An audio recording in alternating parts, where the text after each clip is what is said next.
Raincoat. दोस्तों, movie की शुरुआत एक थिएटर से होती है जहां जेम्स नाम का मजिशियन मैजिक ट्रिक वगैरह दिखाई करता है। और वैसे मैं आपको बता दूं कि जेम्स की फाइनेंशियल कंडीशन अभी ठीक नहीं चल रही। ना ही उसके शोज फुल होते हैं और ना ही इतनी आमदनी कि थिएटर का किराया निकाल पाए। इसलिए जेम्स काफी परेशान रहता है कि क्या करूं। ऊपर से उसकी परेशानी और बढ़ाने के लिए हावर्ड नाम का आदमी उसके पास पहुंच जाता है, जो कि अब इस थिएटर को खरीदना चाहता है। वो जेम्स को कहता है कि देखो, मेरा ऑफर मान लो और तुरंत इस थिएटर को खाली कर दो। बैंक ने तो तुम्हें नोटिस भी दे दिया है, तो मैं अच्छा ऑफर दे रहा हूँ इस थिएटर को खरीदने के लिए, वरना बैंक तो थिएटर को सील कर ही देगी और तुम्हें फिर कुछ नहीं मिलेगा। जेम्स के पास मजबूरी तो थी, लेकिन वो थिएटर बेचना नहीं चाहता था। वो हॉवर्ड से कहता है कि एक काम करो, मुझे कुछ दिनों की मोहलत दे दो, मैं बैंक के सारे पैसे चुका दूंगा। हॉवर्ड कहता है कि ठीक है, आखिरी मौका दे रहा हूं मैं तुम्हें, आज का फाइनल शो तुम कर सकते हो। अगर ये शो सही चल गया तो मैं समझ जाऊंगा कि तुम पैसे इकट्ठा करके बैंक का कर्ज चुका सकते हो, और अगर ये फाइनल शो भी फ्लॉप हुआ तो फिर ये थिएटर मुझे बेचने के अलावा तुम्हारे पास कोई दूसरा ऑप्शन नहीं बचेगा, याद रखना इस बात को।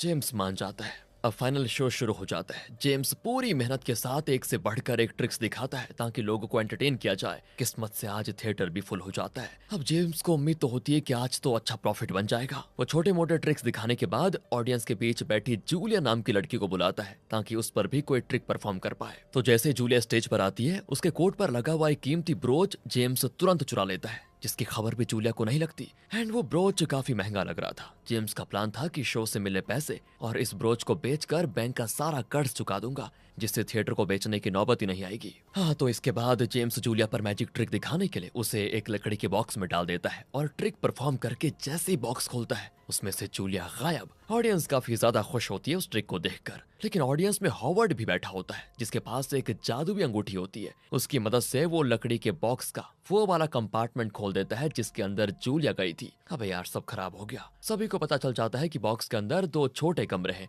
एक के अंदर जूलिया गई तो जेम्स ने दूसरे वाले दरवाजा खोलकर लोगों को ट्रिक दिखाया, जिससे लोगों को ऐसा लगा कि जूलिया गायब हो गई है। लेकिन सीक्रेट रिवील होने से सभी लोग जेम्स का मजाक बनाते हैं कि क्या भद्दा शो है। बताओ यार, इतना अच्छा शो चल रहा था, सबके धज्जा उड़ा दी हॉवर्ड ने। इसलिए बेचारे का ये शो फिर से फ्लॉप हो जाता है। और अब जेम्स अपने कमरे में आकर उस ब्रोच को देख रहा होता है, जो कि काफी कीमती है। सोचता है कि इसको बेचकर अच्छे पैसे मिल जाए तो मजा आ जाए, थिएटर को बेचना नहीं पड़ेगा। लेकिन इससे पहले कि वो ब्रोच को बेच पाता, जूलिया उसके दरवाजे पर दस्तक देकर कहती है, अच्छा एक बात बताइए, क्या आपने मेरा ब्रोच देखा? क्योंकि जब मैं स्टेज पर आई थी तो उस टाइम वो ब्रोच मेरे कोट में लगा हुआ था, लेकिन अभी वो मेरे पास नहीं है। जेम्स तुरंत ये सुनकर कहता है कि माफ करना, मैंने आपका ब्रोच कहीं नहीं देखा, मुझे जरूरी काम है तो जाना होगा। इतना कहकर वो हड़बड़ी में वहां से जाने ही लगता है। अब जूलिया को पता था कि जेम्स कहीं ना कहीं तो झूठ कह रहा है, इसीलिए वो कहती है, तुमने मुझसे झूठ बोलकर अच्छा नहीं किया, इसकी सजा तुम्हें जरूर मिलेगी। इतना कहते ही वो अपने जादू का इस्तेमाल करके जेम्स को वहीं गायब कर देती है। जेम्स ने जो रेनकोट पहना होता है सिर्फ वही बच जाता है। अब ऐसा लग रहा था कि जेम्स दुनिया से गायब हो चुका है। असल में दोस्तों, जूलिया एक जादूगरनी है। उसको पता चल गया था कि जेम्स ने ही उसका ब्रोच चुराया, और उसके सामने जब जेम्स ने झूठ कहा तो जूलिया को बड़ा गुस्सा आ गया, इसीलिए उसने कर दिया जेम्स को गायब। अब यहाँ से करीब 86 साल के बाद, यानी कि 86 इयर्स के बाद का सीन दिखाते हैं, जहाँ एक स्कूल में जैक नाम का एक लड़का है। जैक एक नॉर्मल से परिवार से ताल्लुक रखता है, उसके ज्यादा दोस्त वगैरह नहीं है, तो अक्सर बाकी बच्चे उसे बुली भी करते हैं। जैक केट नाम की लड़की को दोस्तों काफी ज्यादा पसंद भी करता है, लेकिन गड़बड़ बताऊं क्या है? गड़बड़ यह है कि उसी की तरह स्कूल के सारे लड़के केट के दीवाने हैं। इसलिए जैक को लगता है कि मेरी दाल तो केट के सामने बिल्कुल भी नहीं गलेगी, लेकिन फिर भी कोशिश करने में क्या जाता है, वो कोशिश करता ही रहता है ताकि कभी ना कभी तो केट से दोस्ती हो जाए। अब उसी स्कूल में बिली नाम का एक और लड़का पढ़ता है, जो जैक का बड़ा अच्छा दोस्त है। उसका भी हाल कुछ जैक जैसा ही है, क्योंकि उसके भी क्लासमेट उसको बुली वगैरह क्या करते हैं। हाँ, इन दोनों की एक और दोस्त है जिसका नाम है ओलिविया। ओलिविया असल में क्लास की टॉपर बच्ची है। हर चीज में उसका दिमाग काफी ज्यादा चलता है। आज भी सारे बच्चों को किसी टॉपिक के ऊपर स्पीच देना था, तो ओलिविया सबसे हार्ड टॉपिक पर स्पीच देती है। फिर क्या था, जो सुनकर पूरी क्लास के बच्चे सो जाते हैं, क्योंकि ओलिविया की सारी बातें उनके सर के ऊपर से जाती हैं। और बच्चों के साथ साथ टीचर मराठा की भी आंख लग जाती है। लेकिन दोस्तों, हम एक चीज नोटिस कर पाते हैं कि मराठा के पास किसी तरह की शीशी है। वो उस शीशी में सारे बच्चों के अंदर से कुछ न कुछ मैजिकल पावर्स निकालकर शीशी में भर रही होती है। असल में आपको एक चीज बताऊं, ये मराठा भी एक जादूगरनी है। जब भी उसका जादू कम होता है तो वो बच्चों के अंदर से उनकी नॉलेज, उनकी फिटनेस, सारी चीजें धीरे धीरे करते हुए निकाल लेती है ताकि खुद का जादू बरकरार रख पाए। सबसे ज्यादा तो वो ओलिविया के अंदर से निकालती है, क्योंकि ओलिविया दूसरों से ज्यादा इंटेलिजेंट है ना। अब यहाँ से अगले सीन में जैक अपने घर पर आता है, जहाँ ओलिविया और बिली भी उसके साथ होते हैं। अब जैक को उसकी माँ मैरी कहती है, देखो तुम्हें नानी के घर जाना होगा, कुछ प्रॉब्लम हो गई है, वो मैं तुम्हें अभी नहीं बता सकती, लेकिन तुम्हें जाना होगा। एक काम करो, कुछ दिन नानी के घर पर रहना, उसके बाद वापस आ जाना। अब जैक को तो पता है कि प्रॉब्लम क्या है। एक्चुअली इस घर को जैक के पिता ने लोन पर खरीदा था, लेकिन जब से उनका देहांत हुआ है तब से घर की ईएमआई मैरी नहीं भर पा रही है। वो कोशिश बहुत करती है कि ये घर बैंक जब्त ना कर ले, क्योंकि ये उसके पति की आखिरी निशानी है। और हालात अब ऐसे हो गए हैं कि बेचारी मैरी अकेले कर भी क्या सकती है। इसीलिए वो जैक को नानी के घर भेज रही है ताकि पैसों का कुछ बंदोबस्त कर पाए। तो जैक भी अपने दोनों दोस्तों को लिए नानी के घर चला जाता है, जहाँ कर तीनों खूब मस्ती करते हैं, क्योंकि नानी के घर जाने का मजा कुछ और ही होता है दोस्तों, आपको पता होगा। वहीं जैक और उसके दोस्त पूरे घर को अच्छे से एक्सप्लोर करने में लगे होते हैं कि क्या पता घर में उन्हें कोई काम की चीज मिल जाए। और तब घर के अटिक में उन्हें कई सारे बॉक्सेस दिखाई देते हैं, जिनमें अलग अलग तरह के कॉस्ट्यूम रखे होते हैं। एक्चुअली उन कॉस्ट्यूम्स को जैक की नानी ने किसी ऑक्शन में खरीदा था। उन्हीं कॉस्ट्यूम में जेम्स का रेन कोट भी होता है। जेम्स भूल तो नहीं गए आप? अरे जेम्स वही जिसको जादूगरनी ने गायब कर दिया था, और उस समय जेम्स ने यही रेनकोट पहना हुआ था गायब होने से पहले। इसीलिए अब जैक उस रेनकोट को पहन लेता है और तीनों दोस्त अलग अलग कॉस्ट्यूम पहनकर एक दूसरे के साथ अच्छे से मस्ती करते हैं। लेकिन जैसे जैक रेनकोट में लगी हुई रस्सी को बांधता है ताकि ये रेनकोट भागते समय गिर ना जाए, तो अचानक से जैक जेम्स में बदल जाता है। अब उसके दोनों दोस्त ये देखकर हैरान कि ये क्या हो गया, ये कौन आ गया अचानक। इसीलिए डर के मारे वो तो वहां से भाग जाते हैं। तब जैक उनसे कहता है कि अरे तुम लोगों को हुआ क्या? मैं जैक हूँ, ऐसे डर कर क्यों भाग रहे हो मुझसे? भूत देख लिया है क्या? लेकिन जब उसकी नजर कांच पर पड़ती है तो वो खुद हैरान हो जाता है कि मुझे क्या हो गया, मैं दूसरा इंसान कैसे बन गया। वो तुरंत ही रेनकोट को निकालता है, तब जाकर वो फिर से जैक में बदल जाता है। अब तीनों को समझ नहीं आ रहा था कि आखिर ये जादू क्या है, कैसा रेनकोट है ये। ओलिविया और बिली भी उस रेनकोट को पहनकर देखते हैं, जिससे वो भी जेम्स में बदल जाते हैं दोस्तों। और जैसे ही रेनकोट को निकालते हैं फिर से अपने असली रूप में आ जाते हैं। इसका मतलब ये है कि जूलिया ने अपने जादू का इस्तेमाल करके जेम्स को उसके ही रेनकोट के अंदर कैद कर दिया है। इसीलिए जो भी उस रेनकोट को पहनता है वो जेम्स बन जाता है और निकलते ही अपने असली रूप में आ जाता है। तो अब तीनों उस रेनकोट को बड़े अच्छे से देखते हैं ताकि पता चल सके कि असल में यह है क्या चीज, किसका था। तब रेनकोट के ऊपर उन्हें जेम्स का नाम लिखा हुआ मिलता है और फिर उस नाम को सर्च करने पर उन्हें पता चल जाता है कि ये मजिशियन 86 साल पहले अचानक से कहीं गायब हो गया था। किसी को पता नहीं चल पाया कि कहाँ। उसका एक थिएटर भी था जो उसके गायब होने के बाद से ही बंद पड़ा हुआ है। जैक कहता है कि काम करते हैं, हमें उस थिएटर में जाकर देखना चाहिए, क्या पता वहां में और भी ऐसे रेनकोट मिल जाएं। इसीलिए तीनों उस थिएटर के लिए निकल जाते हैं और किस्मत से वो उनके घर के बहुत ही करीब होता है। लेकिन वहां आने के बाद उन्हें कुछ भी दिखाई नहीं देता, क्योंकि वो थिएटर बिल्कुल खंडर बन चुका है। बिली जब टॉर्च की मदद से इधर उधर देख रहा होता है तभी उसकी नजर किसी अजीब सी दिखने वाली क्रिएचर पर पड़ती है, लेकिन वो कुछ सोच समझ पाता कि वो क्या है। तभी सारे चमगादड़ उन तीनों पर हमला शुरू कर देते हैं, इसलिए तीनों अपनी जान बचाकर थिएटर से भाग जाते हैं। अगले सीन में वो क्रिएचर मराठा के पास आता है और उससे कहता है कि मुझे उस रेनकोट का पता चल गया है। थिएटर में 3 बच्चे आए थे, उन्हीं के पास वो रेनकोट है। मैंने अपनी आंखों से उस रेनकोट को देखा है। और ये सुनकर मराठा बड़ी खुश होती है, क्योंकि वो उस रेनकोट को दोस्तों 86 ईयर से ढूंढ रही है और आज जाकर उसका सपना पूरा होने वाला है। वो तुरंत उस क्रिएचर को ऑर्डर देती है कि जाओ और पता लगाओ कि वो बच्चे कहाँ रहते हैं, मुझे किसी भी हाल में वो रेनकोट चाहिए। इधर बिली जेम्स बनकर अपने दोस्तों के साथ जैसे ही आगे बढ़ रहा होता है तभी उसको जेम्स की आवाज सुनाई देती है, जो जमीन पर गिरे हुए पानी की मदद से उनसे बात करने की कोशिश कर रहा होता है। इसका मतलब जेम्स पानी की मदद से रेनकोट के बाहर वालों से कांटेक्ट कर सकता है। तो जेम्स बच्चों से कहता है कि मेरी बात ध्यान से सुनो, मेरी मदद करो, मैं 86 ईयर से यहाँ फंसा हुआ हूँ, तुम लोग ही मुझे आजाद कर सकते हो प्लीज। तुम्हें जूलिया नाम के जादूगरनी को ढूंढना होगा, उसी ने मुझे इसके अंदर कैद किया था, वही मुझे आजाद कर सकती है। लेकिन वो आगे कुछ बता पाता। सड़क की सफाई कर रहा आदमी उस पानी को वहां से साफ कर देता है, जिससे जेम्स भी गायब। उन्हें समझ आ चुका था कि जूलिया नाम की कोई इंसान है जिन्हें उन्हें अब ढूंढना है। लेकिन जेम्स ने कहा कि 86 साल पहले जूलिया ने जेम्स को कैद किया था। तो अब सवाल यह है कि जूलिया क्या अभी जिंदा होगी या फिर वो मर गई होगी, इसका पता लगाना होगा इन तीनों को। दूसरी तरफ मराठा काफी ज्यादा खुश होती है कि बहुत ही जल्दी वो रेनकोट मेरे पास होगा। और यहाँ पर हमें पता चलता है कि असल में मराठा वो रेनकोट हासिल क्यों करना चाहती है। एक्चुअली उस रेनकोट के अंदर एक ऐसी चीज है जिसकी मदद से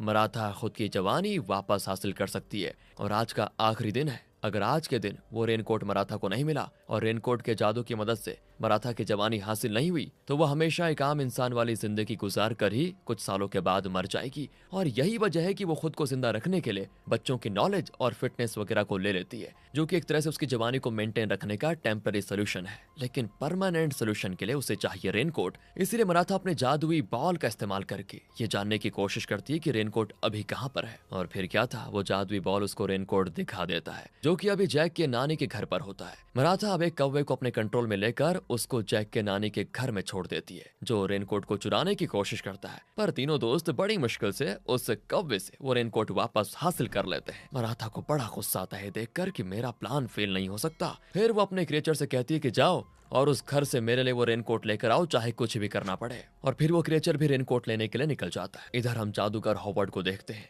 जो मैरी के घर के बाहर खड़ा होता है। उसने मैरी के घर को अपने कब्जे में करने के लिए एक वकील को अच्छे पैसे देकर एक नकली नोटिस बनवाया कि आज का दिन लास्ट है, अगर घर खाली नहीं किया गया तो घर सील हो जाएगा। हॉवर्ड दोस्तों जेम्स के थिएटर की तरह मैरी के घर को भी खरीदना चाहता है, लेकिन वो ऐसा कर क्यों रहा है वो तो मैं आपको थोड़ी देर में बता दूंगा, रुकिए। अब दूसरी तरफ जैक जेम्स बनकर आगे बढ़ रहा होता है, तभी उसको सामने से केट दिखाई देती है जो अपने दोस्तों के साथ बैठी हुई थी। इसलिए जैक सोचता है कि चलो इससे बात कर लेता हूँ, लेकिन उसको नहीं पता होता कि वो अभी जैक नहीं बल्कि जेम्स बना हुआ है, इसलिए केट उसको पहचान तक नहीं पाती। और तब सिचुएशन बिगड़ते हुए देखकर ओलिविया बीच में आकर कहती है, अरे पापा आप यहाँ पर क्या कर रहे हो, चलो घर चलो। इतना कहकर वो जैक को वहां से लेकर जाती है और उसका जैकेट निकाल लेती है ताकि वो असली जैक बन जाए, क्योंकि अभी तक तो वो जेम्स था ना जैकेट पहनकर। दूर खड़ा बिली ये सारी चीजें देखकर कहता है कि एक नंबर का फट्टू आदमी है ये, हिम्मत ही नहीं है उसके अंदर कि वो केट के सामने सामने बात कर पाए। इसीलिए वो खुद केट के सामने आकर जमीन पर गिरने का नाटक करने लगता है, जिससे उसकी सारी किताबें भी जमीन पर गिर जाती हैं। और तब ये देखकर केट और जैक दोनों उन किताबों को उठाने लगते हैं। और यहाँ केट जैक को पहचान लेती है कि ये तो मेरे स्कूल में पढ़ता है। जैक बड़ी हिम्मत जुटाकर केट से पूछ लेता है कि तुम यहाँ कहाँ जा रही थी तुम?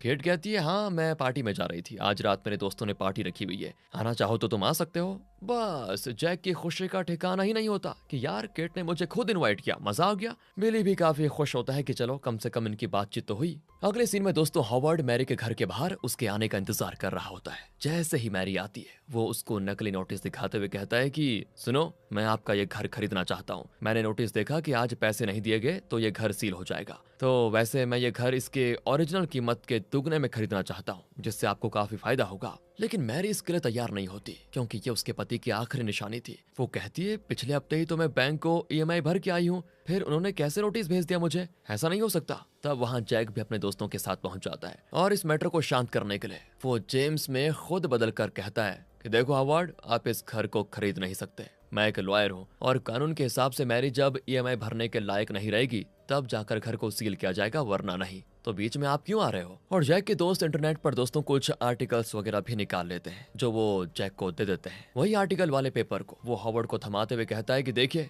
इसमें सारे कानून लिखे हुए हैं, आराम से इसको पढ़ लेना। ये सुनकर हॉवर्ड को बड़ा गुस्सा आता है, लेकिन अब आप सोच रहे होंगे इसने जेम्स को पहचाना क्यों नहीं? तो वो नहीं पहचान पाता उसको, क्योंकि उससे वो 86 साल पहले मिला था और अब उसकी याद थोड़ी रहेगी उसको, इसीलिए वो गुस्से में चला जाता है। जैक और उसके दोस्त काफी ज्यादा खुश होते हैं कि चलो सिचुएशन अभी के लिए तो हमने हैंडल कर लिया, लेकिन बाकी ईएमआई भरने के लिए उनको अच्छे खासे पैसों की जरूरत है। वो पैसे कहाँ से आएंगे इसी बात की उनको टेंशन भी होती है। इसीलिए बिली एक आइडिया लगाता है और फिर से पानी की मदद से जेम्स से बात करते हुए कहता है कि तुम जादूगर हो ना, तो पैसे छाप कर हमें दे दो, हमारा काम हो जाएगा। लेकिन जेम्स कहता है कि मैं एक मजिशियन हूँ, बैंक का मालिक नहीं, मैं खुद भी इन हालातों में पैसों की वजह से ही फंसा हूँ, प्लीज तुम लोग कैसे भी करके जूलिया को ढूंढ निकालो। ये सुनकर तीनों परेशान हो जाते हैं और फिर इंटरनेट पर जूलिया के बारे में कई सारी जानकारियां निकालना शुरू कर देते हैं। तो काफी मेहनत करने के बाद पास ही में उनको जूलिया का घर भी मिल जाता है। तीनों जूलिया के घर के लिए निकल जाते हैं, पर वो उसके घर पहुंच पाते मराठा का क्रिएचर उनको देख लेता है और मराठा को यहाँ बुला लेता है। मराठा भी पोर्टल की मदद से उन तीनों के सामने प्रकट हो जाती है और फिर अपनी जादुई शक्ति का इस्तेमाल करके तीनों से वो रेनकोट छीनने की कोशिश करती है। अब बच्चे तो पूरी ताकत लगाकर रेनकोट को बचाने की पूरी कोशिश करते हैं, लेकिन वही वाली बात है ना, 3 बच्चे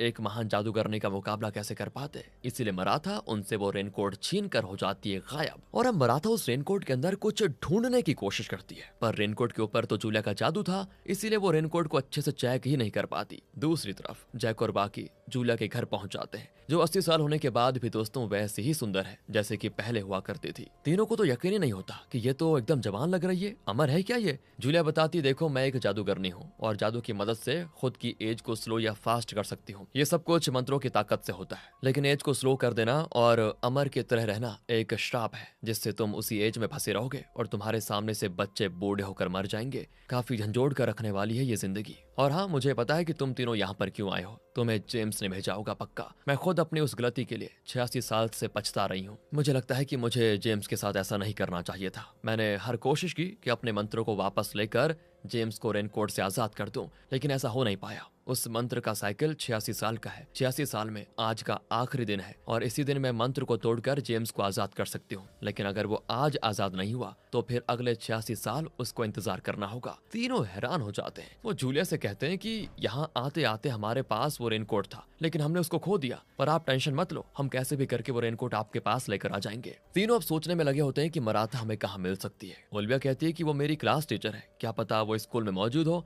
तीनों स्कूल जाते हैं ताकि मराठा को ढूंढ पाए, लेकिन वो वहां होती नहीं। अब दूसरी तरफ जब मराठा पूरी किताबों की मदद से ये तरीका ढूंढ रही होती है कि वो कैसे जूलिया का जादू खत्म करके इस रेनकोट की अच्छे से तलाशी कर पाए, तभी दोस्तों उसकी बिल्ली रेनकोट के अंदर घुस जाती है, जिस वजह से वो बिल्ली बन जाती है जेम्स। मराठा का दिमाग फिर जाता है कि एक मुसीबत कम नहीं होती कि दूसरी सर पर आ जाती है। वो जैसे बिल्ली को पकड़ने की कोशिश करती है, बिल्ली जेम्स बनकर टेबल पर कूद जाती है और ये होते ही टेबल पर रखे कई सारे पोर्टल बनने वाले क्यूब कमरे में बिखर जाते हैं, जिस वजह से कमरे के अंदर बहुत सारे पोर्टल्स खुल जाते हैं। एक पोर्टल तो स्कूल में खुल जाता है और किस्मत से वो बिल्ली स्कूल वाले पोर्टल में घुस जाती है। जेम्स को देखकर बाकी हैरान कि जेम्स यहाँ पर कैसे आ गया, लेकिन उसकी हरकत को देखकर उन्हें पता चल जाता है कि ये तो बिल्ली है जो रेनकोट के अंदर घुसी हुई है, इसीलिए वो बिल्ली से रेनकोट ले लेते हैं। तब दोस्तों वहाँ पोर्टल बनने लग जाता है, क्योंकि मराठा यहाँ रेनकोट को लेने आ रही थी। इसीलिए जैक बिली और ओलिविया से कहता है, एक काम करो, ये रेनकोट लेकर तुम जूलिया के पास जाओ, तब तक मैं मराठा को रोकता हूँ। दोनों वहाँ से भाग जाते हैं और जैक मराठा को रोकने चला जाता है। मराठा स्कूल में बिल्ली को देखकर समझ जाती है कि तीनों बच्चों को रेनकोट मिल गया होगा।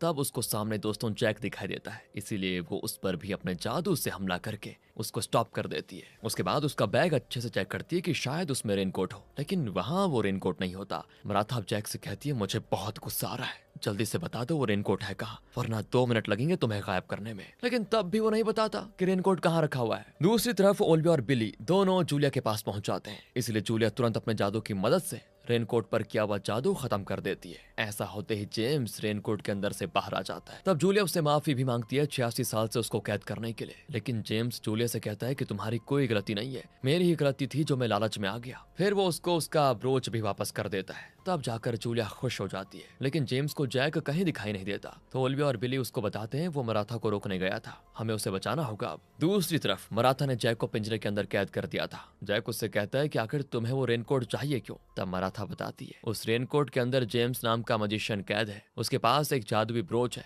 वही ब्रोच मुझे चाहिए ताकि उसकी मदद से मैं अमर बन पाऊं। वो ब्रोच मेरा था, लेकिन मेरी बहन जूलिया ने मुझसे वो छीन लिया और खुद अमरता हासिल कर ली। आज अगर मुझे वो ब्रोच नहीं मिला तो मैं हमेशा हमेशा के लिए एक मामूली इंसान बनकर रह पाऊंगी। जैक हैरान कि मराठा और जूलिया दोनों बहनें हैं। इसके बाद मराठा जैसे जैक पर हमला करने वाली होती है, तभी मराठा का क्रिएचर वहां पोर्टल बना देता है, जो पोर्टल सीधे खुलता है जूलिया के घर में, क्योंकि वो भी नहीं चाहता कि मराठा जैक की जान ले। इसलिए जैक को बचाने के खातिर वो मराठा के खिलाफ हो जाता है। पोर्टल बनते ही जूलिया मराठा के पास आ जाती है और उससे कहती है, मुझे माफ कर देना, मुझसे बहुत बड़ी गलती हो गई थी जो मैंने आपसे ब्रोच छीन लिया, लेकिन अब मुझे मेरी गलती का एहसास हो चुका है, इसीलिए मैं आपको ये ब्रोच वापस देना चाहती हूँ। मराठा हैरान हो जाती है, क्योंकि उसको लग रहा था कि जूलिया आज भी उसको अपना दुश्मन मानती होगी, लेकिन जूलिया बदल गई है, उसको उसकी गलती का एहसास हो चुका है। इसीलिए मराठा जैक को आजाद करके जूलिया को माफ कर देती है और ब्रोच मिलते ही मराठा भी जवान होकर अमर बन जाती है। दोनों बहनों की नफरत भी हो जाती है दोस्तों खत्म। नहीं नहीं, अभी मूवी खत्म नहीं हुई है। इधर हॉवर्ड मैरी के पास आकर कहता है, पिछली बार नकली लॉयर को लाकर अच्छा बेवकूफ बना लिया मुझे, लेकिन आज मैं बेवकूफ नहीं बनूंगा, आज तुम्हें ये घर मुझे बेचना ही पड़ेगा। तभी वहाँ पर जैक और बाकी सभी लोग पहुंच जाते हैं। मराठा और जूलिया कहते हैं कि हॉवर्ड, हमें पता है तुम क्या करना चाहते हो, लेकिन हम तुम्हें तुम्हारे प्लान में कभी कामयाब नहीं होने देंगे। हॉवर्ड कहता है, बहुत देर कर दी तुम लोगों ने, मैरी ने यह घर मुझे बेच दिया है। इतना कहकर वो मैरी को लिए हो जाता है गायब। जैक को समझ नहीं आता कि आखिर ये हॉवर्ड है कौन और ये करना क्या चाहता है। तब जूलिया बताती है, हॉवर्ड एक बहुत ही ज्यादा खतरनाक शैतानी मंत्रों का इस्तेमाल करना चाहता है, जिसकी मदद से वो दुनिया का सबसे ज्यादा ताकतवर आदमी बनना चाहता है। ये मंत्र 100 साल में सिर्फ एक बार इस्तेमाल कर सकते हैं। इससे पहले हॉवर्ड ने उस मंत्र का इस्तेमाल करने की कोशिश की थी, लेकिन बाकी जादूगरों ने मिलकर उसे रोक दिया। लेकिन आज फिर से हॉवर्ड उस मंत्र का इस्तेमाल करना चाहता है। उस मंत्र का इस्तेमाल करने के लिए 3 खास तरह की लोकेशन चाहिए होती है। उन तीनों लोकेशन के बीच की जगह पर इस मंत्र का इस्तेमाल किया जाता है, लेकिन उसे जो भी 3 जगह चाहिए उन तीनों जगह पर वो जबरदस्ती कब्जा नहीं कर सकता। इसीलिए जिसकी वो जगह होगी उसे खुद अपने हाथों से हॉवर्ड को वो जगह देनी होगी या बेचनी होगी, तभी जाकर वो मंत्रों का इस्तेमाल कर पाएगा। यानी कि दोस्तों समझ गए आप, इसी वजह से हॉवर्ड ने जेम्स को मजबूर किया थिएटर को बेचने के लिए, और अब मैरी के साथ भी उसने वही काम किया। 2 लोकेशन तो इनको पता थी, अब तीसरी लोकेशन इनको पता करनी थी। तब जैक कहता है कि क्या पता तीसरी लोकेशन हॉवर्ड का ऑफिस हो, जहां पर वो रहता है। इसलिए जूलिया जैसे तीनों लोकेशन को मिलाती है वो तीनों सही लोकेशन होती है। अब उन्हें पता चल जाता है कि तीनों लोकेशन के बीच में